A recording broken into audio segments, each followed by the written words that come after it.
Titan Ultra mga bro, nagkakagulo na. Calvin Abueva gusto na magpa-trade at Dal Panopio sinabi sa Barangay Ginebra. So magbabalik aksyon na nga ang isa sa mga pinakasikat na team na Barangay Ginebra mga bro. Makakalaban nga nila ang Blackwater Bossing. Pareho ngang nag-struggle ang dalawang team na to, pero non-bearing game na nga ito para sa Blackwater Bossing dahil siguradong laglag naman na sila sa playoffs. Habang importante naman maipanalo ng Barangay Ginebra ang laban na to para makaakyat sa standing. Ayon nga kay Dal Panopio mga bro, excited na daw siyang makalaban ang kanyang dream team at mga idol na player sa Barangay Ginebra. Matatandaan na nag-try out itong si Dal Panopio sa Barangay Ginebra bago ang rookie draft. Kaya lang hindi nga siya umabot sa 11th pick dahil nakuha agad siya ng Blackwater Bossing. Hindi nga lang masyadong nagkiklik sa Blackwater Bossing ang kanyang laro dahil may guard na sila na ball dominanta si Cedric Berfield. May mga usap-usapan pa nga noon na Barangay Ginebra din ang babagsakan nitong si Dal Panopio kapag hindi maganda ang tandem nilang dalawa ni Cedric Berfield mga bro.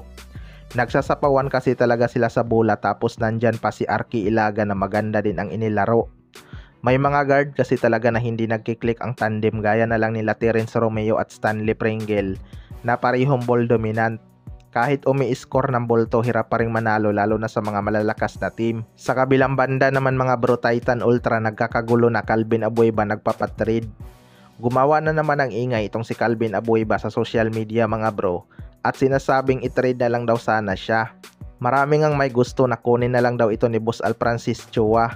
Matatandaan na maraming ang Ginebra fans ang may gusto na makuha itong si Calvin Abueva mga bro. Dalawa pa nga ang slots ng Barangay Ginebra at kulang na kulang talaga sa quality player ang rotation ni Coach Tim Cone. Alam naman natin na gusto din ni Calvin Abueva maglaro sa Barangay Ginebra.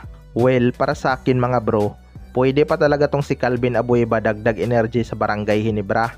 Kahit may edad na to, malakas pa nga ito lalo na sa depensa mga bro. Masipag din to humugot ng mga rebounds at nakikipagpalitan pa ng mukha sa ilalim. Bagay talaga sa Barangay Ginebra ang never see die attitude nito. Pwede na siguro si Jason David at Ralph kapalit ni Calvin Abueva mga bro.